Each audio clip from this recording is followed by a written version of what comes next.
Sara Duterte ngayong linggo na dapat na ito ang tandaan ng ating mga kababayan para hindi sila maligaw po, Attorney? Well, actually, siyempre, nasa stage na tayo ng Article 1, no? And they have presented already 3 witnesses, 2 COA, at saka a COA na, hindi, yung land bank managers, no? And at the same time,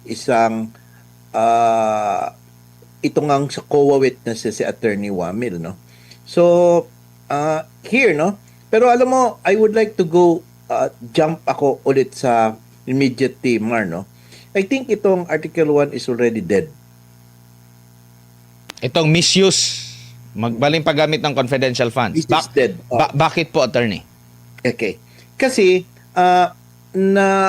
remember mo yung interpellation ni Senator Pampilo Lacson, wherein ang tanong niya doon is that bakit paper audit lang kayo, hindi nyo makomplete yung fuller due process, yung kabuuan, no? Without giving the full opportunity or yung genuine opportunity for any respondent, no? Or yung auditee ng particular a chance, no, to prove na walang misuse. Kasi hanggang papel lang pala kayo. So there is a problem with your joint circular and therefore you must amend it. That tantamount, bro, if may defect doon sa joint circular, which yun ang ginamit na circular or na batas ni Wamil sa pag-create ng AOM and then succeeding NS, Notice of Suspension, Notice of Disallowance, therefore, defective lahat. Kasi hindi nabigyan pala ng fuller due process. What I'm trying to say is that it may not be necessarily void ang NS at saka yung ND na yun man ang pinagbabasihan para sa impeachable offense, no? Na ito nga ang misuse. So, ibig sabihin, if merong defect doon, it is constitutionally infirm. Kasi guaranteed po sa Constitution yung pong complete due process. So, kung may constitutional infirmity, wala na. So, tapos na ang boxing. Kasi ang source po is yung AOM na binase sa joint circular na defective, na hindi nakapagbigay ng full due process as observed mismo ni Senator Pampilo Lacson. So, ano pa pag-uusapan natin? Kahit na mag-present pa sila ng daming witnesses, done na. So, hindi na po siya impeachable offense as found in the Constitution. No more. Because, you know, for a fact that as Attorney Bayon said, sui generis ang impeachment proceeding, it should only be used for those culpable offenses, the most culpable offenses that you could find to remove, no, an impeachable official. So ito ngayon, dahil nga sa na-establish na meron pong hindi complete or yung full due process ng na-afford, and then there is a constitutional infirmity which hindi na yan siya magiging basis as an impeachable offense. That is my opinion lang, no. I am advancing the theory. In fact, I posted one in my Facebook post because I want to advance the theory, no. Maybe the defense would see na parang defective talaga pala ang joint circular na yan. Tsaka kumbaga hindi din naman pala final pa, no, yung Yes. mismong reklamo nila sa Office of the Yes. Vice President tsaka sa DepEd. Nag-emphasize din kahapon ng presiding officer pala. 'Di ba? Dapat meron kang wala nga silang kaso kasi nga hindi pa nga penal, ang dami pang proseso na pagdadaanan. Alam mo yung parang gikalburo ang saging para mahinog. Parang ganun yung para ma-emphasize nila, maangguluhan nila na masama talaga si VP Sara, Attorney. Yes, of course. Klaro man po talaga na ginagamit lang talaga itong impeachment proceedings to taint, no, to besmirch o sirain po yung reputasyon at pagkatao ni VP Sara. Why? Because they are at least trying to have a fighting chance pagdating sa 2028. So bakala nila na pag masira nila si VP Inday Sara, magbaba ang trust ratings, no? In that particular sense, kung sino may i-field nila na candidate, merong fighting chance, no, against BP. Now, why did I say that? No? Based on my observation kasi, first is that nag-soundbite si Kapunan ng scam, which is unethical actually, no? Alam mo, kung nasa court kami, pagalitan kami, baka ma-contempt kami niyan sa regular courts, no? But Attorney Kapunan knew na hindi yun mangyayari because impeachment proceedings ang nangyayari. And it involves to court the public opinion. So nag-soundbite siya, nag-last word siya ng scam. Akala niya magkakaroon ng effect sa mind ng lahat ng mga tao favorable to them. In fact, mas lalong lumala po. Now, because when you make those sarcasm remarks, tapos yung mga rhetorics na ganyan, hindi po yan acceptable sa mga nakikinig, especially doon sa mga nag-support kay BP Inday Sara. Now, after the trial, she made a remark about that fact na isauli niyang pera at mag-apologize, mag-accounting at wag nang tumakbo sa 2028. Yung last part, no, as I analyze, yung statement nila is a sign of frustration. Kasi na-feel talaga nila na tagilid talaga ang bangka. Why? Because you would not say that na idlatag mo na ang talagang point pala ng pagpapile ninyo ng kaso niyan is to remove a political enemy who is ahead this coming 2028. Di ba? Kasi sinabi niya, huwag ka nang tumakbo sa 2028. Yung term na huwag kang tumakbo sa 2028, yun pala talaga ang purpose nila na hindi makatakbo si Pipi Inday Sara. Not because of accountability, not because gusto niyang i-impeach ang impeachable official because of this misuse, para pala hindi siya makatakbo sa 2028. Alam mo, kung tingnan mo na yung konting body language at saka yung mga salita nila, pag i-analyze mo yun psychologically, nababasa mo yung ano talaga ang kanilang nasa isip at ano lang ang focus nila. Kasama na ba dyan yung, "Hoy, don't answer"? Kasama Actually, na dyan, attorney. Bawal yan, no? Kung ang regular court, the judges yan, refrain from doing that, counsel. You cannot do that, no? Actually, meron kaming CPR, yung Code of Professional Responsibility, yung CPRA namin. Hindi talaga kami pwedeng gumawa ng ganyan, no? But understandably, 48 years in practice, tanda na rin ito si Kapunan, no? Kumbaga, made na rin, diba? But she knew that it is an impeachment proceeding and the senator judge will not contempt her. So kaya she uses those words, no? But as compared naman kay Attorney Poa na masyadong finesse at saka very gentleman and intelligent for that matter, hindi niya pinapatulan. Which ang nangyayari tuloy is that nagbubumirang lahat ng pinagagawa ni Attorney Kapunan. Parang binubuli niya ang court, binubuli niya ang respondent counsel, at binuburi niya ang proceedings. Wala siyang respeto doon. So, ang tingin ng mga tao tuloy, naiinis tuloy sa kanya at pati sa prosecution. Tsaka yung inaangguluhan nila na sa mahabang panahon na may maling ginawa ang presidente, ginawa nila ng issue, ginawa nila ng gimmick, ginawa nilang propaganda, yung si Mary Grace Piatos. Ito ba'y natuldukan sa nakalipas na impeachment trial, attorney? Weird, bro, kasi napansin natin, Marno, 70,000 lang pala. Akala ko ang daming Mary Grace Piatos, yun lang pala, no? 70,000. And in fact, hindi naman na-prove talaga nila, no, na yung si Mary Grace Piatos is totoong tao, hindi. But the truth is, may pirma siya, di totoong tao siya.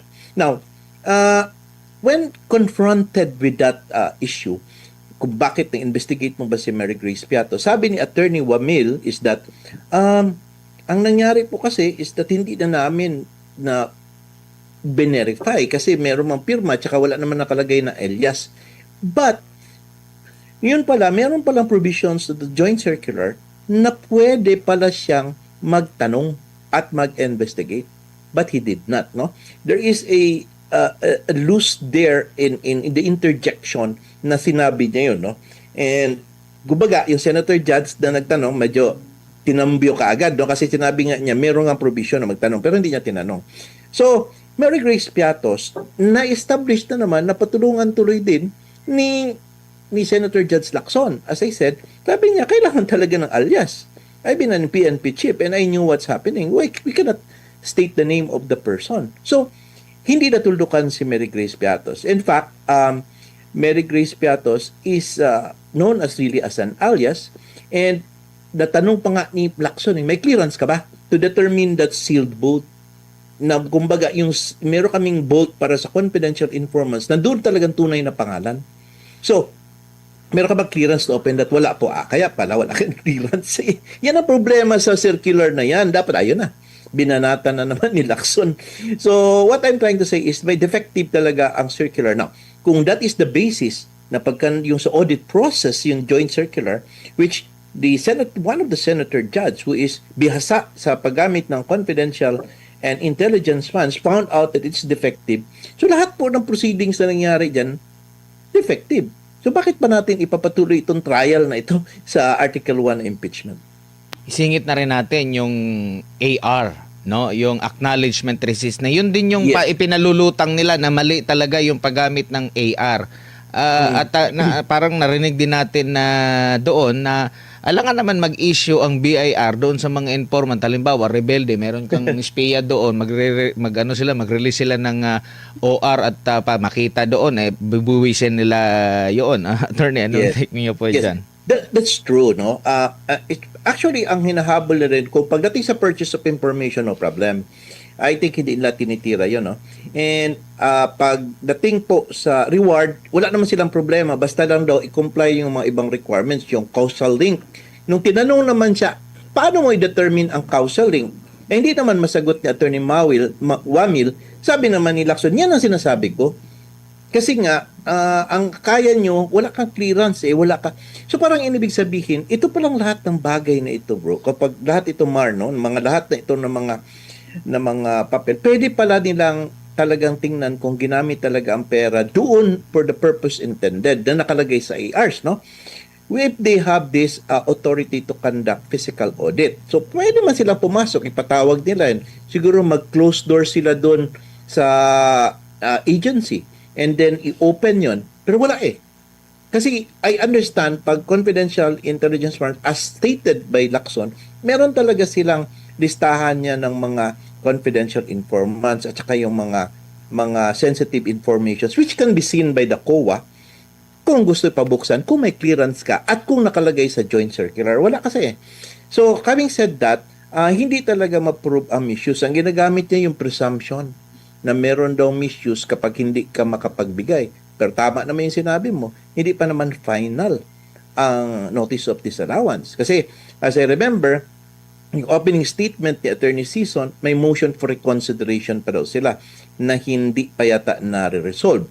And even if it will be denied, they can still go to the Supreme Court under Rule 65 via a petition for certiorari for grave abuse of discretion. But, gidepensahan naman ni Wamil, no? Yan ang problema when you try to defend your post, maybe because pinoprotektahan mo yung narrative na inutos sa'yo, na protektahan mo. Nagalit tuloy si Chis Escudero, sabi niya, di ba, ayun na naman ikaw, kanina ka pa, ito ba, kapag na-file ba, pending pa rin yan, paano kung mag-issue ng TRO sa Supreme Court? I-enforce din yan? Hindi po, yun lang. Galit pa si Chis Escudero. Yun po ba? Actually, ang testimony ni Attorney Wamil was really obliterated, no? Nagkaroon ng final nails in the coffin through the interjection of several judges, no, during the time of their interpellation. And dahil hindi pa nga final, hindi pa executory, kumbaga dito malinaw talaga na nagkaroon ng selective justice ba? Kasi Klaro. sa dinami-dami ng mga ahensya at sa dinami-dami, actually sa kapakanan ng ating mga kababayan, accessible po yung mga reports ng Yes. COA na ako kasi pag masyadong marami kasing attorney, doon ako sa pinaka-last Sa pinaka-last kasi nandun yung mga recommendation, mga puna nila. Yes. Ang dami, halos lahat siguro, kung hindi lahat, halos lahat yung meron talaga silang so ibig sabihin ba masama na, at kung may mga pagkakamali ba dito, automatic pagkakamali ang kasi kung halimbawa may notice of disallowance o problema doon sa pera ng Office of the President, may kasalanan na diretso agad kung ganyan yung tsuri na ating susundin po, attorney. Yes. Alam mo, sa confidential in intelligence funds, no, wala talaga ako nakita ng mga recommendation pagka merong notice of disallowance na immediately i-refer sa ombudsman. Kasi ang trabaho lang kasi talaga ang usual problem kasi sa confidential and intelligence funds that ang reporting requirements hindi nasusunod ba. Although na-dispose ng pera, naibigay na dun sa informants, nagamit na sa confidential nature of the operations, hindi na-fulfill ang requirements ng pag-report, no, pag-liquidate. Kasi nga, hindi naman yun. Kung ibigay nga yan ng head of agency to another person, ipa-disburse, siyempre, tumatapon yan doon sa iba't ibang tao, no?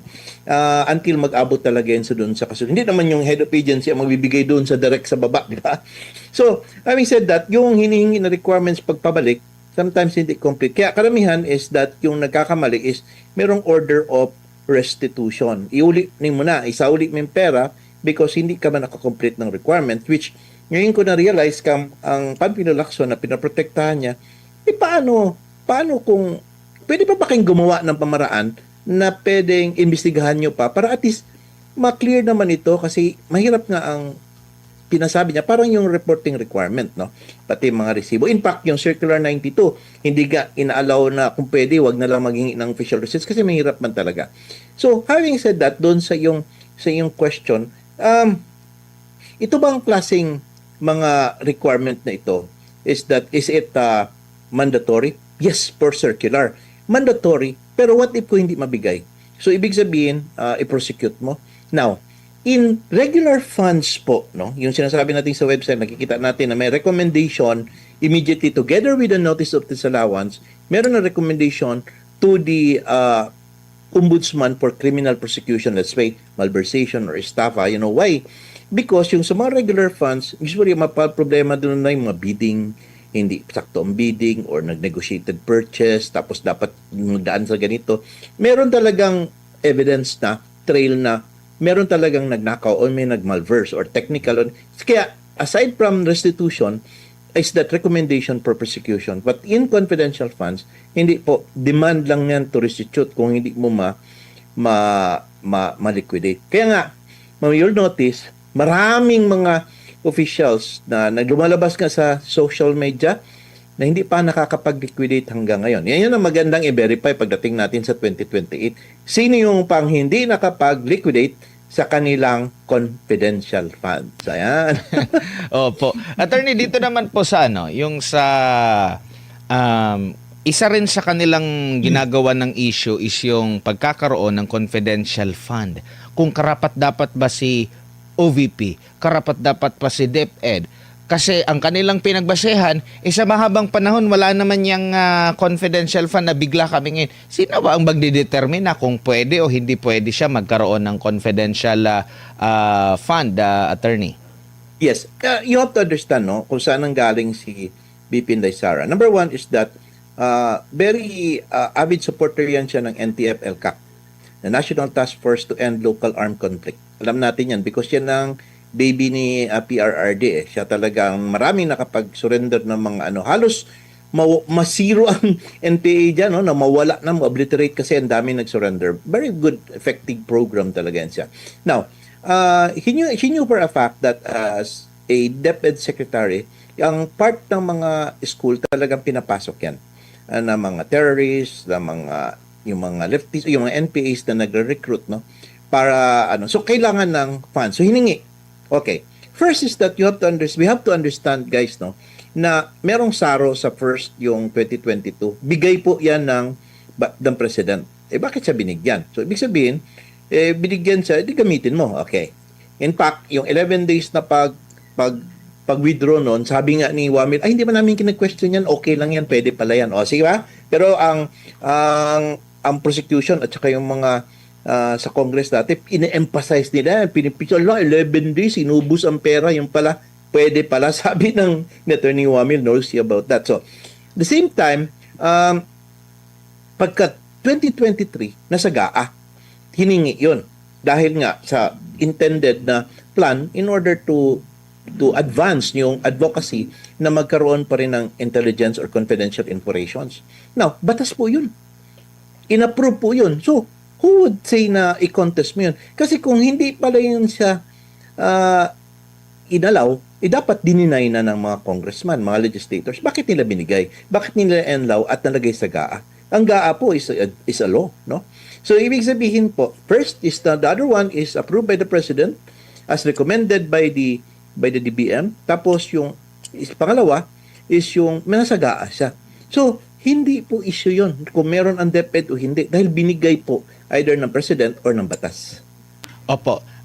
Dito naman tayo po sa kredibilidad nung naging witness, no? Kasi sinabi niya last time na talagang bukod tangi ang OVP ang merong confidential Yes. fund. Tapos napag-alaman, actually, bago pa si Attorney Powan noon, kasi wala siyang cross-examination agad no, parang the next day pa nagkaroon ng Yes. cross-examination. Nakita na natin sa social media yung ilang mga dokumento. At yun nga, na ginamit ni Attorney Powan na pag-alaman na meron din pala si Binay.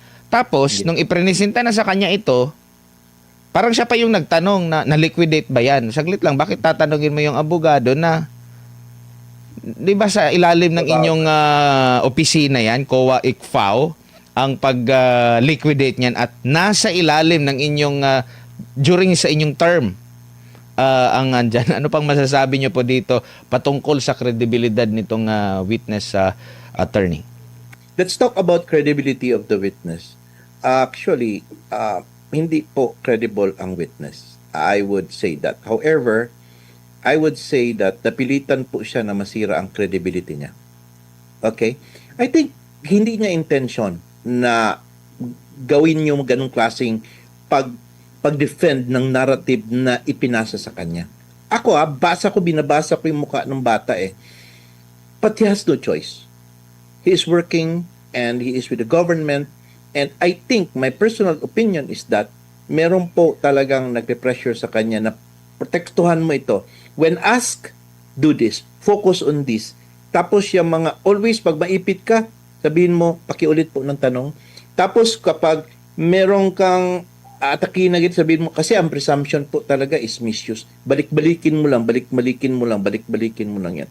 So I think doon nangyari is that there is some sort of parang pressure doon sa witness. Kaya naging yung kanyang integrity naging questionable, yung kanyang credibility naging questionable on that. Napansin. Alam mo kasi, Admar, in criminal cross-examinations or criminal and civil cross-examinations for that matter, madali po kasi pag ang witness yung forced to lie or forced to fixated lang sa kanyang gusto sasabihin, madali kasi mapalabas kaysa sa witness who could freely express himself, di ba? Who could freely express himself pag tanungin siya. Mas maganda na witness yun. Wag po yung controlled witness. Kapag controlled ang witness po, delikado po yun. Kasi lalo na kapag magaling ang cross-examiner, malalabas talaga ang lahat. So, having said that, when he was asked about this 2015 na meron pala sa Office of the Vice President noong 2014 at that time, hindi, believe nga ako, Attorney Poway did not mention the name of Attorney Judge Marbinay, kasi ayaw niya implicate, isali pa yung ang Vice President, former Vice President. So, sinabi lang niya yung petsa. Sabi niya, ay, na-liquidate ba yan? So, ibig sabihin po, it's trying to amount to saying na, well, sorry nakapokus lang kasi kami kay Inday Sara kasi yun lang liquidation na pinaaral sa akin. Now, with the question of na-liquidate ba yan, he is trying to say na, nagsabit ba ng liquidation papers si Judge Omer Binay? Ginastos ba yan ni Binay? Parang mga gano'n, no? Parang, imagine, hindi po talaga equip ang COA to determine all these transactions na nakapalagay naman yun sa SARO, which was being insisted upon by Amy Marcos, no? Amy Marcos, na nasa SARO na yan. Hindi niya alam daw kasi wala daw liquidation papers na binigay. So, ibig sabihin po, kung naiihatag na papel, kung meron pong ibigay na papel, dyan sila mag-check. Pag walang ibigay, wala lang. So, what kind of audit that we have if it's only reliant on what is submitted and then you just make a compliance audit at pag makita ngayon na political enemy itong inattack, gagamitin for impeachment purposes. Diba? So, something is wrong. May problema talaga and as I said, paper audit lang ang kaya nila. Wala sila yung more than that para mag-satisfy yung complete determination of accountability on whether or not the confidential or intelligence funds have been actually used for the purpose where it was supposed to be or intended, no? So yun ang nakikita natin na problem, Admar, na nakita during sa testimony. Kaya ako napakamot ako, ganito pala. So now I see the real picture now with respect to the COA, how it's imagine magantay ka lang kung may papel. So kung walang magbigay na papel, hindi ka maka-audit. Di ba? And to think, Admar, Mabuti pa pala ang OBP kaya nag-liquidate. Pwede pa, kung hindi sila nagbigay pala ng papers, edi wala silang ma-liquidate. So wala palang notice of suspension or disallowance or AOM for that matter. So ibig sabihin, truthful talaga ang OBP na magbigay talaga ng liquidation. Take note, Marha, klaro po, bago sila mag-start na mag-liquidate, kailangan meron ibigay. Kung walang ibigay, wala silang i-liquidate. Klaro yan, na-establish yan. So kung kasalanan patuloy ng OBP na nagbigay sila voluntarily without any request from them na mag-submit kayo niyan, ngayon, dahil nga hindi siya compliant, allegedly from the circular, ayun, impeachable offense na kaagad. Pero ang tingin ko diyan, attorney, kasi iba kasi yung apelyido nung yung sinasabing Vice President, di kasi Duterte. Kaya walang problema doon. Yes. Dito tayo sa isa pa. Opo. Selective. Dito sa isa pa, attorney, yung typo error daw, sa haba ng panahon na ito yung ginamit na dokumento, mabilis lang, typo error. Tapos, abogado po ito si CPA lawyer siya. Ang naririnig lang natin palagi yung JMC, Joint Memorandum Circular ng COA at saka DBM. Tapos, yun nga, meron siya, di ba, doon siya napuna ni Senator Yes. Chis Escudero. Tapos, yung dalawang batas na nakakasaklaw din patungkol sa confidentiality na ipinunto ni Attorney Powa na dapat isaalang-alang, hindi lang dito nakatutok sa JMC, merong batas Ito, Yes. joint memorandum circular lang. Tapos ito, may revised penal code pa na meron pang Anti-Graft Corrupt Practices Act. So, ito Yes. ring dalawang ito nakaka-apekto doon sa pag-test sa credibility nitong witness, attorney. Yes, kasi dapat ready ka to know those things. No? Under Revelation of Secrets sa Revised Penal Code, Republic Act 6713, yung Code of Conducts ng mga government employees, at saka Republic Act 309 or yung Anti-Graft and Corrupt Practices Act, which all talks about secrets, which talk about confidential documents or matters. No? So dapat alam na yon para pwede mo i-harmonize because these are laws. Unlike a circular, it's not a law. It's just created by the efforts of DBM, GOCCs, and itong ang COA. So, yun ang nakita, no? And makita mo talagang inis na rin ang utak ni ni Senator Chis Escudero. Parang napansin na talaga. Nahalata na, no? Batalino si Chis Escudero. Nagulat ako. In fairness, no? I thought na yung sa pagpadala niya sa proceedings, no? Talagang he knows what he's doing, no? And kaya nga, tinanong niya, bakit may typographical error? Malaking bagay yan, tapos nag-change. Tapos pagdating sa notice of disallowance, iba na naman ang number.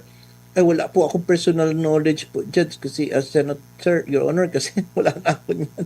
Puro ganun na lang style niya ba? So, it is a material defect, no? And if you use this material defect, kahit na typographical error, bro, which has not seen even an affidavit of correction. Sana kung mayroong sana ganun, nag-present sila ng affidavit of correction because of oversight, I was not able to include. Anyway, nandyan naman talaga ang 10 million. Hindi ko lang na total. Pwede man ganun kasi may affidavit of correction ka para hindi magdumi yung AOM mo, no? Na ginawa. Para hindi magdumi. Para naman, attach mo doon na mayroong mali. So that would somehow change the narrative. So actually, hindi inapansin ng lahat ba? Nakapansin lang yan si Senator Chis Escudero because if the prosecution has found it na meron palang defect na ganun, they could have siguro suggested, gawa ka ng affidavit of correction so that maplastada na yan. Or if they knew, hinide nila, hoping na hindi mahalata, nahalata man. Nakita tuloy. So now, that is a defect na hindi ga-explain, even if it's typographical. Tapos ngayon, dadalin mo yung defect na yan and use it to constitute as an impeachable offense, as an evidence for this impeachable offense under misuse para tatanggitin mo yung tao na binoto ng more than 32 million votes. You must be clear and concise with your accusation as well as the proof or evidence that you're going to present in court dahil nga ang tatanggalin mo is isang pinuno na hinilala ng more than 32 million votes. Kumbaga, sa Bisaya pa ba, ayaw pataka in town. Uy, saktuhan yun na kay kining pag-akusar nimo. This is something serious. You're going to remove an official who was voted for this 32 million votes. Ganun ba?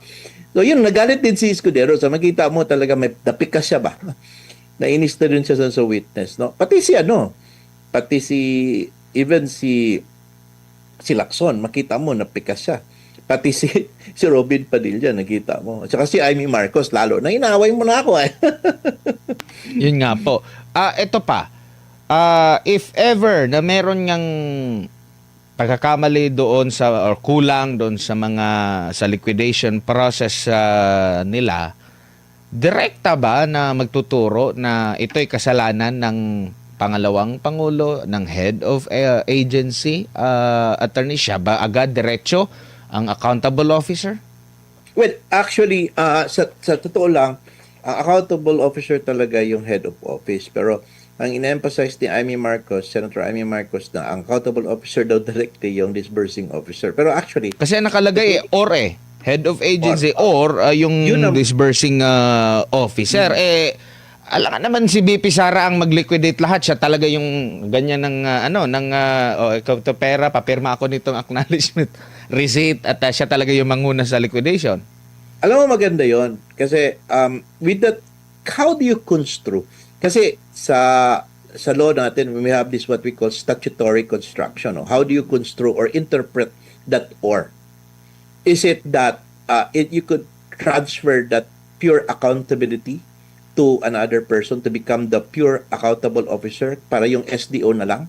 Or it should be interpreted as and pa rin, include ako dyan dahil ako yung nag-certify ng other documents. No? So the interpretation of that, yung statutory construction, will be left open for the Supreme Court later on to decide. No? But I think naman, as to the issue of as an accountable officer, we knew for a fact na siya man ang head of agency. And kaya lang, we know for a fact also na sineselect talaga ang pag-prosecute kapag kalaban. So, Duterte, apelido niya, Sara Duterte. So, siya talaga yung ina-attack. No? But as I said, itong Article 1, this is no longer, sa akin, dead na ito. I think we have to move on to the next article na.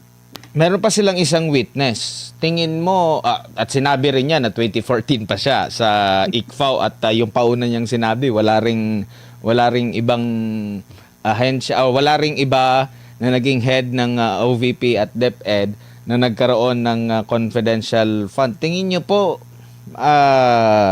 same sa sinapit nitong si Attorney Wamil ang mangyari, or magkakaroon ba ng pagpihit din yung prosekusyon kung ano yung nakita nilang pagkakamali during sa pagpresent nila kay Wamil, at madali ba yan na medyo mahilot pa kung nahihilot pa?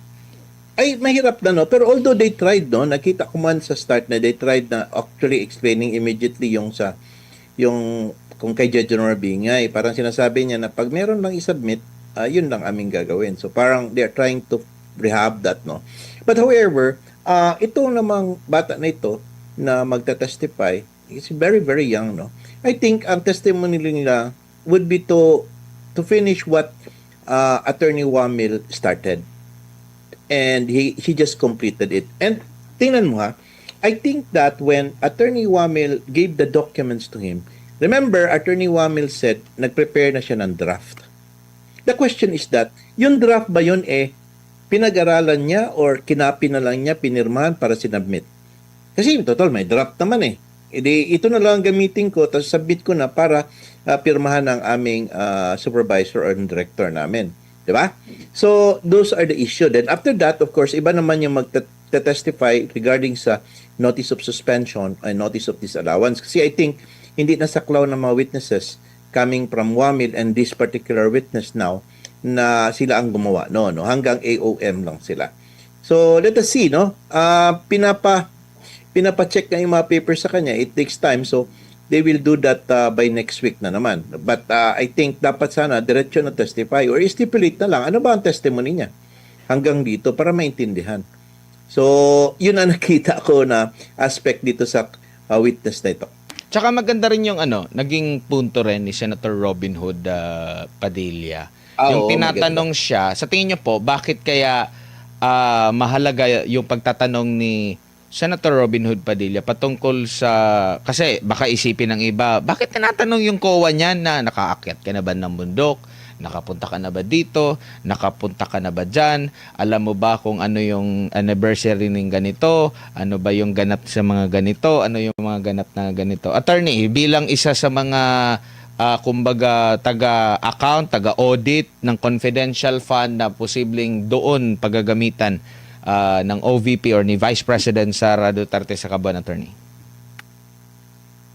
Well, number one, it reinforces the argument of Ping Lacson na tao lang, talagang wala silang physical audit.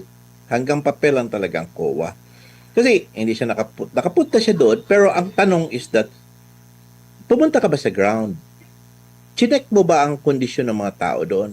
Chinek mo ba yung pamilya ng confidential informant, yung rebel returnee, ano yung sinagsasabi? Kita ba yung kondisyon sa buhay doon lahat?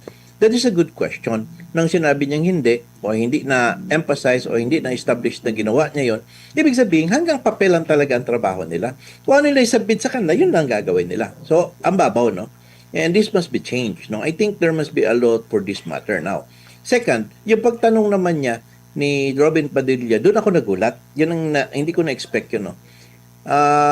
Yung anniversaries ba, tsaka founding anniversary, Christmas, and everything ng New People's Army, nagawa ng paraan ma-establish ni Robin Padilla na pag withdraw ng pera, bukas is anniversary na. Founding anniversary na, or birthday na, or Christmas na, ganun. Yun na, with all that quarters. So, ibig sabihin, binidraw dahil may pagkagastusan talaga. And with those period of time, wala daw masamang nangyari.